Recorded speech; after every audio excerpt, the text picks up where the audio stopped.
Sarah? Yeah, hello. My name is Sarah Janböcke. I'm consulting on e-VITA since the proposal phase. So since it was a baby, I'm developing the project with the team together, and I'm also working for Tohoku University. So I'm coming from both sides into the project. We are now in the phase of being a teenager, but I will come to that later on.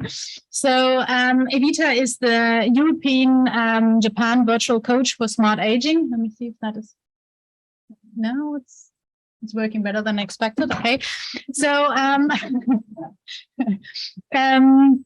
we have 22 partners from all over Europe and all over Japan participating in the project. We are around 80 people in the project right now, and excuse me. Someone was asking 80, yeah? And basically in the beginning, that was my job to ensure that the people talk together and bring in some storyline into the proposal.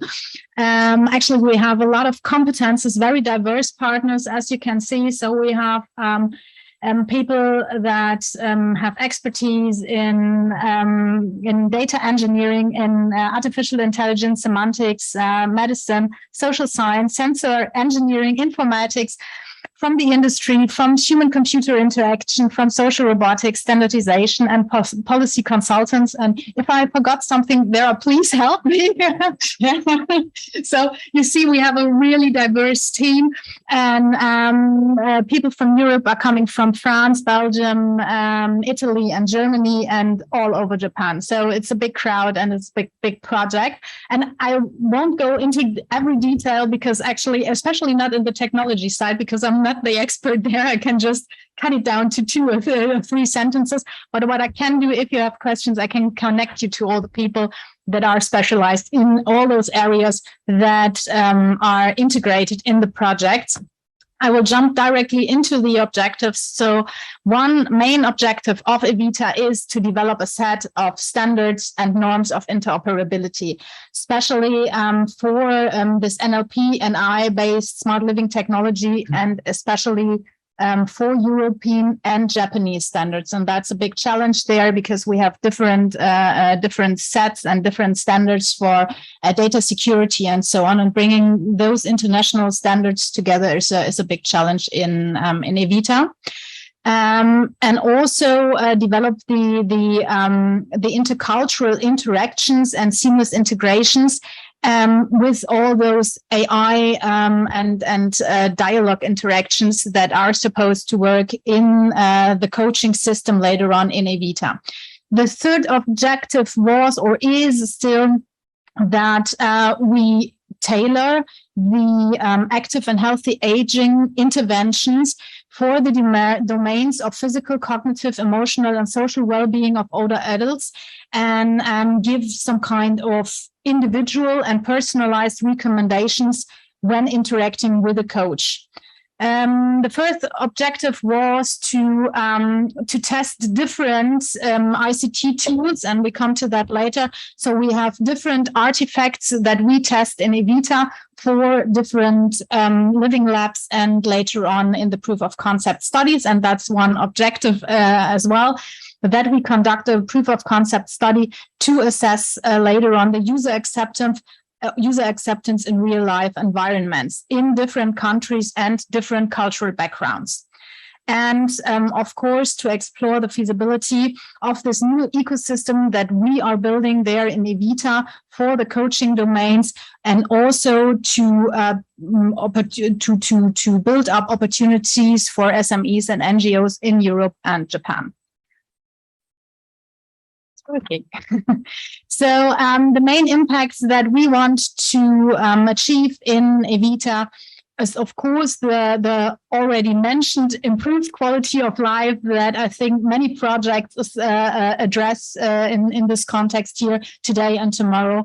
We aim at delivering useful and effective personalized recommendations to preserve physical, cognitive, and mental, social well-being for older adults living at home still autonomously.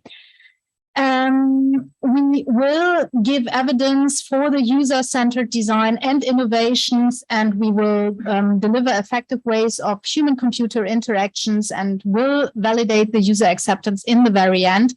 And one very, very important goal that we follow in e-VITA is that we want to foster social participation and reduce social exclusion for older adults, not only in Europe, but also in Japan, where it is a big problem that older adults are not that much participating into social life anymore.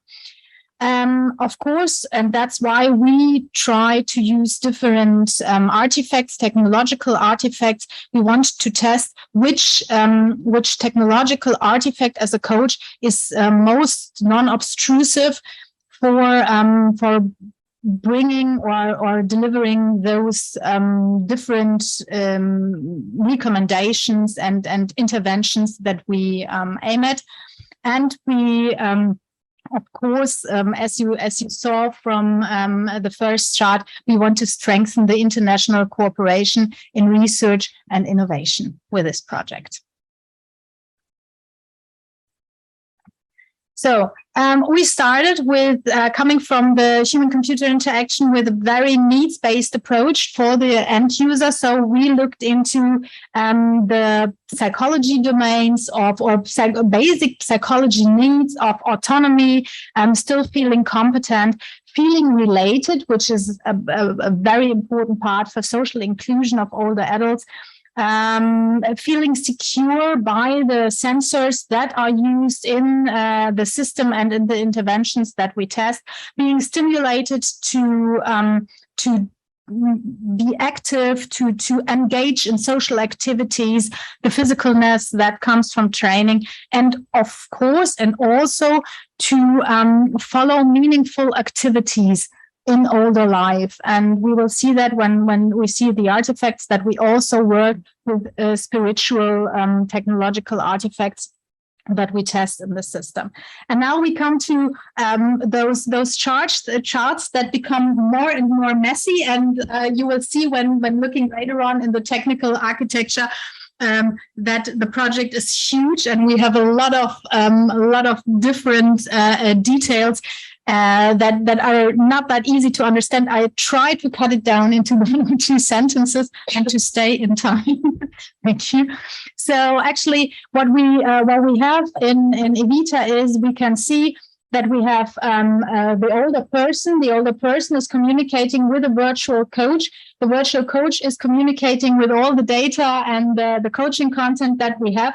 And that's a specialty of a Vita. We also have some kind of community coach. We call it now the human coach. That is not only interacting with the technology part, but also with the older people and train them and act as some kind of technology mediator for the older people that use the e-VITA system.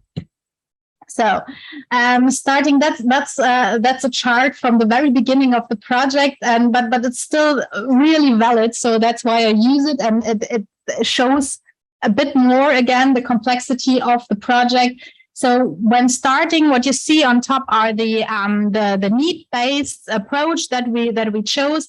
We connected those needs to different medical domains that we want to approach in the project, and then we chose different sensors, devices, robots, a hologram technology that we wanted to test in the project. And then it becomes even more detailed with all the technology parts, so where we get the data and which data we choose. And I won't go into detail because that I could talk about that 2 hours. So or not, because I'm not a super expert. So what we see here is the technical architecture that I just mentioned. So we have different layers here. We have basically what we have in e-VITA is we have the coach, the natural language-based coach that is gathering data from the end user. We have a lot of sensors, 3 different types of sensors that we are working with, the built-in ones, the mobile ones that we can move around in the homes, and also the wearable ones that are based on the uses in different settings. And all those data that is gathered in the project somehow needs to be, and that's my way of describing fireware and the digital enabler, needs to go to some kind of translation technology, so the coaching system can work in the very end. So, and I will leave it to that. So if you need more detail on the technical parts, I can connect you with the right guys there. So, and those are, and that's, I think, very interesting for those that are not coming from the technical side. Those are the devices that we use in e-VITA. So we test basically the same coaching contents with an Android system in Japan, with the Gatebox in Europe and Japan, that's the holographic technology, and with the Now. And also with the Santo and Daruma, which are some kind of spiritual robots, social robots that can give recommendations, but also engage in social activities and meaningful spiritual events for all the people. So that's what I just said in the very beginning. So we are now in year 2. We already had some living lab tests. We are now in starting the redesign phase, and will then go to the proof of concept phase. What you can see here is that we have all in all 6 test centers, 1 in France, in Germany, 1 in Italy, and 3 in Japan. And we test in different living labs, different setups, and also for the proof of concept studies, we will use those study sites. What you can see here is the social engagement, or the multi-stakeholder approach that we follow. And this is coming from all those guys that specialize in social science and so on. So basically, what we can see here is that it's a really complex ecosystem that is a really complex ecosystem that we are dealing with when integrating a human coach that is interacting with the older adults and the technology. And also, of course, we have a lot of technological partners. So, and for more information, you can also contact our coordinators, Dr. Rainer Wieching and Dr. Toshibi Ogawa from Tohoku and from University of Siegen. And if you need more information, that was just a quick fly-through through this really super complex project. You can also contact me. I can bring it together with all those guys that are in charge.